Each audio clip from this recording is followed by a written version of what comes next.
Last week, Gabby rang in and said he got a virus. And he was asked, I don't know by you or whatever, but to come and see the doctor. Was there an implication there of come and show us that you are ill? You know, as a No, it's a normal procedure. I just didn't want him coming in with the rest of the players, to be honest. That's why I wanted to make it 1:30 when the players had gone. I didn't want anybody else getting involved with it, you know. So that was purely a procedural thing. Because there is a suggestion out there that, you know, Gabby Agbombahor doesn't want to turn up for the team, particularly at home, because he's just going to get a lot of abuse. Is there anything in this? Or? Well, I don't know that. I mean, obviously people make their own minds up on what they see. That's certainly not what I'm aware of. I can only, as I said it last week, I can only judge things and control things that are within my power, and that's the level of training and the level of performance physically and obviously tactically, technically, whatever you want in games. And that's the power that I have at this moment in time, to remove him from either. Is Gabby fit? Is he in your thoughts for this weekend? No. Gabby and I had a meeting on Monday after obviously he's withdrawn him from the squad, and that we've decided that he will be separated partly from the group. He'll follow his own individual bespoke programme for the next fortnight. That'll be involved with the group, individual work with the fitness coach, work with the under-21s, and he'll follow that for the next 14 days, and then we'll reassess his position. We just felt together that we needed to increase his fitness. Is it that he's not fit enough to play? Well, I don't think his fitness levels are at a level to be considered at the moment for the Premier League on a 90-minute game or whatever. You know, that's we've agreed on that. We've looked at it together. We've looked at the stats, and I just feel that his fitness needs to be increased before I then reconsider him to be involved with the first team. How's a Premier League player got to this point in the season and not being fit enough to play a match? Well, again, I can't really comment on things previously. I've been here a couple of months now, so I can only judge what I've seen, and I think I'm taking steps to try and rectify that. Now, I would agree, it looks in April, the questions that people will ask will be the ones that I'm sure I've thought of, but in any small way, if I can move the individual parts of this club forward, then I'll do it to my best of my ability. Even with all the things that you've seen, do you find it bizarre that a Premier League footballer isn't fit enough in April? Well, again, there are a lot of circumstances surrounding that, and I'm not prepared to comment on individual circumstances. I've acted on it. The player's in agreement with it, and I'll have to then just monitor that as we go forward. The under-21s played this week. If people have complained that the first team didn't show passion, maybe didn't they? Well, yeah, there was a lot of passion, I must admit. And to be fair, when I've watched the under-21s, there's always a passion, there's an energy because they're ambitious and want to get in the first team. I can understand that. However, the circumstances the other night, there are kids that are learning about football, and that can't really take place in a football field, unfortunately. So, yeah, I can understand what the fans are saying. However, we have to be professional, and we're preparing people for the professional game. And if that happened every Saturday at Aston Villa, then I think it wouldn't necessarily be what the fans would like. Is it worth, at this point of the season, putting some of those youngsters in, getting them used to the crowd and playing in those sort of situations? I'm not closed off to anything. I mean, I worked as an academy director at Celtic for a number of years, and I know how difficult it is to get players through and how keen you are to get players because you believe in them.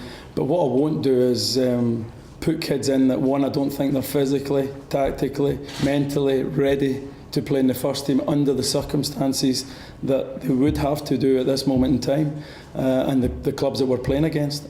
My first and foremost, I want to get a result for Aston Villa.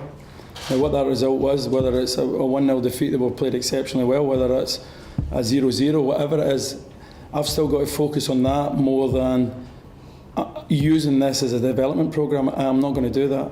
But if there are people who I think are capable of ticking the boxes, then I'll certainly throw them in. Not having a Player of the Season award, do you think that just makes sense in a relegation year? I can't imagine it would be a great evening. I've got to be honest, I experienced one when I was at Birmingham, and we had 4 or 5 years in the Premier League before going down, and it wasn't a joyous occasion. I've not made that decision. People will make that decision based on other things. That's the club's prerogative. What are the players kind of made of it? I haven't spoken to them, any of them on it, to be honest, Pete. I haven't spoken. I've been purely focusing on this. What was their reaction to last Saturday? Because you've got a momentous occasion where you've got a team like Bournemouth hitting 41 points and staying in the Premier League. And there's Villa, huge club, on the cusp of relegation. Now, the players, you would expect, would show a reaction to that, wouldn't they? What kind of reaction would you expect?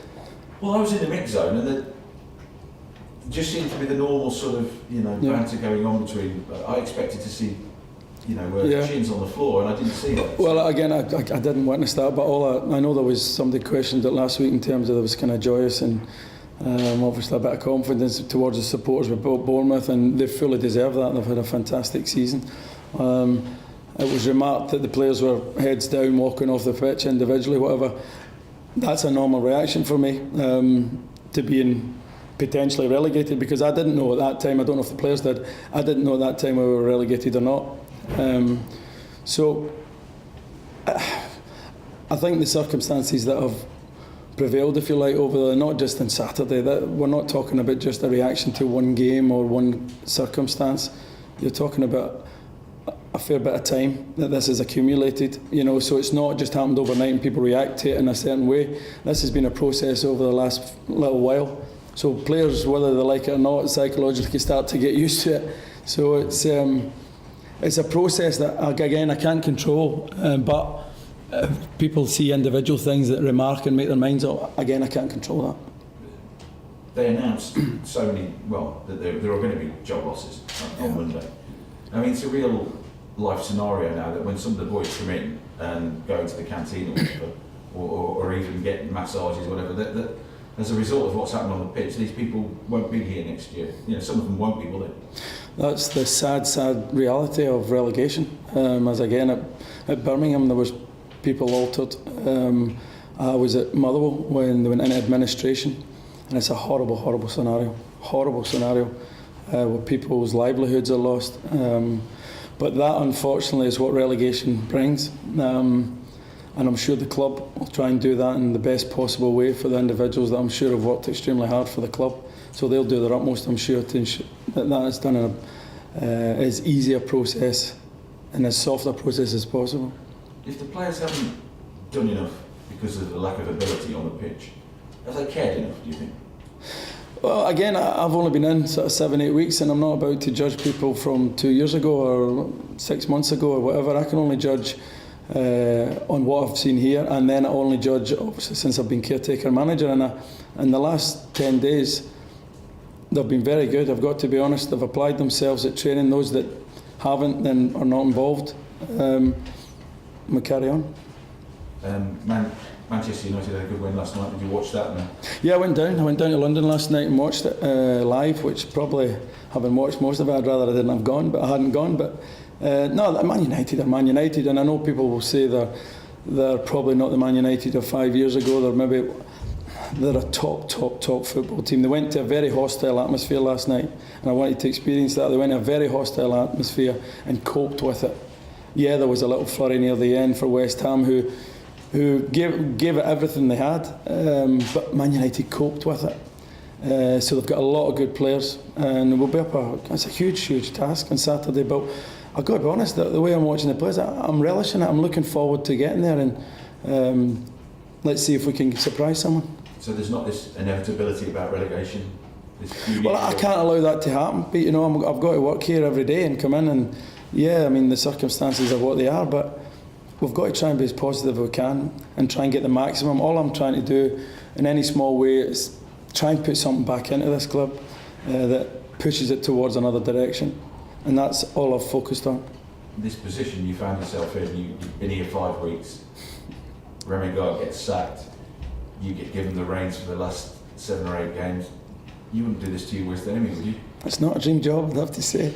And my wife told me, she said you shouldn't have taken it. But no, I'm looking. Honestly, I've approached it the way I've always approached it. Whether I've been for one game, whether it's been for 2 games as caretaker manager, I've done it for 1 game a few times. Done it once at Blackburn for 6 games.